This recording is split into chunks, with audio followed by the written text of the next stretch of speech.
तो फाइनली ढूँढ ही लिया आपने? हाँ, मुझे उम्मीद थी आप ढूँढ लोगे।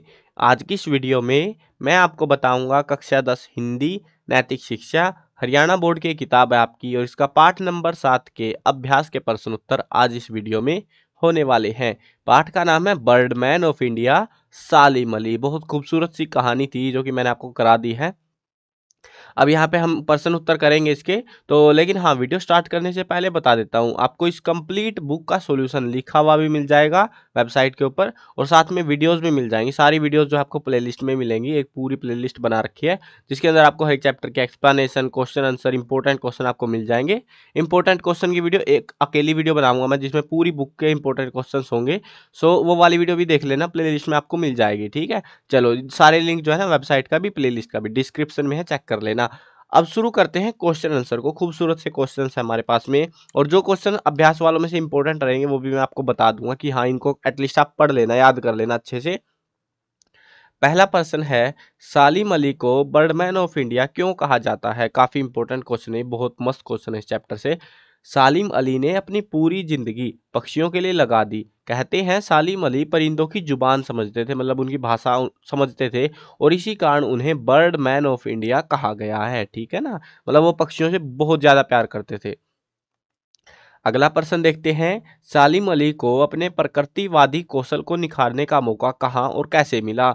सालिम अली को बड़े भाई के साथ उनके काम में मदद करने के लिए बर्मा, जिसको आज हम म्यांमार के नाम से जानते हैं, वहां भेज दिया गया। यह क्षेत्र चारों ओर से जंगलों से घिरा हुआ था। यहाँ सालिम अली को अपने प्रकृतिवादी कौशल को निखारने का मौका मिला क्योंकि उसको प्यार था पंछियों से, पक्षियों से, प्राणियों से। और वो कहाँ मिलते हैं? जंगलों में मिलते हैं। अब इसके भाई को जब उसकी मदद करने के लिए खुद ही इसको जंगलों में जाना पड़ गया तो भाई इससे मजेदार बात क्या होगी, है ना? तो ये क्वेश्चन भी इंपॉर्टेंट हो सकता है, तभी मैं बता रहा था ये चैप्टर काफी इंपॉर्टेंट है, तो वो ध्यान रखना इस चैप्टर का। ठीक है, इसमें से क्वेश्चन आने के चांसेस रहेंगे अच्छे खासे। अगला प्रश्न देखते हैं, सालिम अली ने अपनी आत्मकथा का नाम क्या रखा? क्या नाम रखा और क्यों रखा? वो नाम जो भी रखा था। सालिम अली ने अपनी आत्मकथा का नाम the fall of a sparrow, ये नाम रखा उस किताब का, आत्मकथा जो लिखी थी इसने अपनी कहानी, क्योंकि सालिम अली ने पीले गर्दन वाली गौरैया की घटना को अपने जीवन का परिवर्तन क्षण माना है। उन्हें पक्षी विज्ञान की ओर अग्रसर होने की प्रेरणा उसी पंछी से मिली है, वहीं से मिली है, इसीलिए उसका नाम भी क्या रख दिया? The fall of a sparrow. ठीक है ना, चलो यहाँ पे जो है ना एक ध्यान देना, इसमें ये क्वेश्चन इंपॉर्टेंट है बट पूरा क्वेश्चन इंपॉर्टेंट नहीं है। यहाँ पे जो है इसकी आत्मकथा का नाम पूछा जा सकता है हमसे, सो वो ध्यान रखना आप। ठीक है, मतलब क्वेश्चन जो है ना हमारा वो कुछ इस तरीके से आएगा जैसे कि सालिम अली ने अपनी आत्मकथा का क्या नाम रखा, बस इतना सा क्वेश्चन आएगा, कारण शायद ना भी पूछे वो, तो ये नाम ध्यान रखना, the fall of a sparrow, एक चिड़िया का गिरना। ठीक है, चलो आगे बढ़ते हैं अगले प्रश्न पे। अगला प्रश्न है, साइबेरियाई सारस की किस विशेषता की सालिम अली ने खोज की? साइबेरियाई सारस मांसाहारी नहीं होते, वे पानी के किनारे पर जमी काई खाते हैं, जो कि सब लोग उनको क्या सोचते थे? मांसाहारी सोचते थे, लेकिन उन्होंने बताया कि वो मांसाहारी नहीं है, वो काई खाते हैं पानी के किनारे पर जो जमी हुई होती है, और यही विशेषता की उसने खोज करी थी।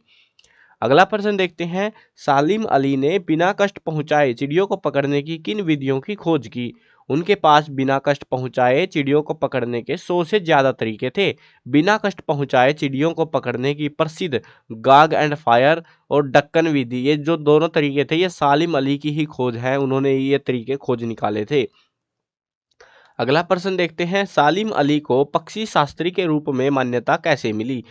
सालिम अली ने कई पत्रिकाओं में के लिए लेख लिखे, जिनमें मुख्य रूप से journal of the Bombay natural history society, ये जो है एक संस्था थी, तो उसके लिए भी इसने लेख लिखा। इन लेखों के कारण ही सालिम अली को पक्षी शास्त्री के रूप में मान्यता प्राप्त हुई, यानी कि लोग जानने लगे कि हाँ, ऐसा कोई व्यक्ति है जो पक्षियों से प्रेम करता है, बहुत ज्यादा पक्षियों के बारे में जानता है। ठीक है, ये क्वेश्चन इंपॉर्टेंट है हमारा। आगे बढ़ते हैं अगले क्वेश्चन पे। भारत सरकार ने सालिम अली को किन सम्मानों से सम्मानित किया और क्यों? तो पक्षियों पर किए गए महत्वपूर्ण कार्यों के लिए उन्हें जो है भारत सरकार की ओर से 1958 में पद्म भूषण, 1976 में पद्म विभूषण सम्मानों से सम्मानित किया गया। यानी कि हमसे दो चीजें पूछी है, ध्यान रखना क्वेश्चन में, जो पूछते हैं उसका जवाब देना आपको। मतलब पहले पूछ रहे हैं किन सम्मानों से सम्मानित किया गया, तो दो सम्मान मिले थे, पद्म भूषण, पद्म विभूषण। और क्यों क्यों मिले थे उसका पीछे कारण था, पक्षियों पर किए गए कार्यों के कारण उनको वो मिले थे। ठीक है, चलो आगे बढ़ते हैं अगले क्वेश्चन पे आते हैं। प्रकृति की दुनिया में सालिम अली का क्या स्थान था? वे प्रकृति की दुनिया में एक टापू बनने की बजाय अथाह सागर बनकर उभरे थे। यानी कि उनके अंदर बहुत सारा ज्ञान जो है समाया हुआ था, बहुत सारी चीज़ों के बारे में उनको पता था। सालिम अली पक्षियों की खोज कैसे करते थे? पक्षियों की अलग-अलग प्रजातियों के अध्ययन के लिए वे भारत के कई जंग क्षेत्रों के जंगलों में घूमे।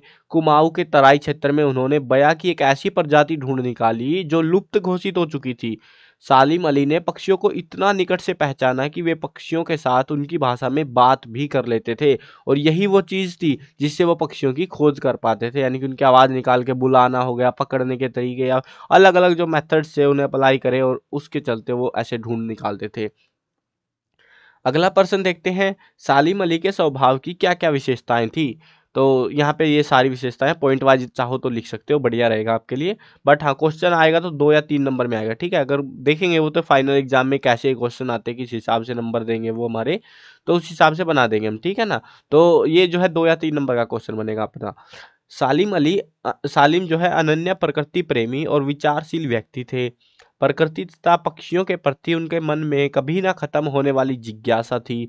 उन्हें दूर आकाश में उड़ते पक्षियों की खोज करने का और उनकी सुरक्षा के उपाय खोजने का असीम चाव था। उनका स्वभाव भ्रमणशील था। व्यवहार में वे सरल, सीधे और भोले-भाले इंसान थे। वे बाहरी चकाचौंध और विशिष्टता से दूर थे। अगला प्रश्न देखते हैं। अगला प्रश्न है हमारे पास, वर्तमान में कौन सी पक्षी प्रजातियां लुप्त होने के कगार पर है, चर्चा करो। देखो आज के टाइम पे ये हम इंसान भाई हरामी है तो मारते रहते हैं जानवरों को शिकार के चलते, और जिसके चलते बहुत सारी प्रजातियां लुप्त हो चुकी हैं और अभी भी बहुत सारी प्रजातियां जो खत्म होने ही वाली है।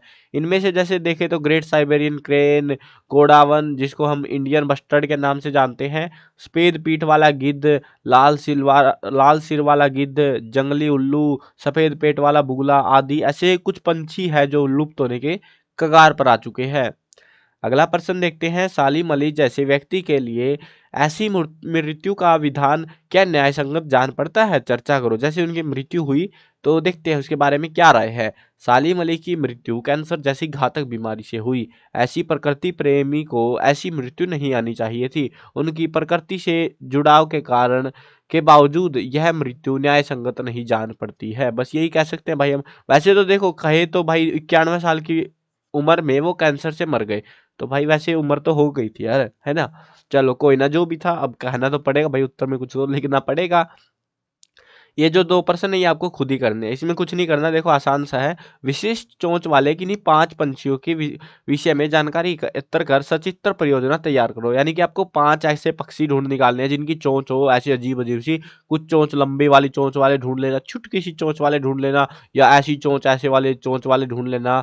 तो ऐसे अलग-अलग 5 पक्षियों के आपको जो है फ़ोटो लगाने हैं यहाँ पे ऐसे ढूँढ के। मन करे तो भाई कर लेना, नहीं तो फालतू का क्वेश्चन है। चिड़ियाघर का भ्रमण करो, वो आप ही को करना, मैं थोड़ी ना करूँगा, मैं तो घूम के आ गया भाई। वहाँ के किन्हीं 15 पक्षियों के नाम, रंग, आकार से संबंधित एक तालिका तैयार करो, जिसमें आप बताओगे ये पक्षी था, इसका ये नाम था, ऐसा दिखता था, इतना बड़ा था, तो वो बता सकते हो। अगर आप मन करे तो भाई घूम ही आना, वही बहुत है आपके लिए, है ना? आपको पता लगेगा एक्चुअली में कि बहुत सारे पक्षी हैं, बहुत जो हमें देखने को नहीं मिलते अपने आस-पास में। तो ये थे आपके इस पार्ट के अभ्यास के प्रश्न उत्तर। आई होप समझ में आ गए होंगे। वीडियो खत्म करते हैं। मैं कवर करने वाला हूँ क्लास 1 से लेके 12th तक सभी सब्जेक्ट की वीडियो हो, हिंदी मीडियम और इंग्लिश मीडियम दोनों में होने वाली है। तो सब्सक्राइब करो, साथ में घंटी दबाओ ताकि कोई भी अपडेट आए आपको बिल्कुल टाइम से मिल जाए।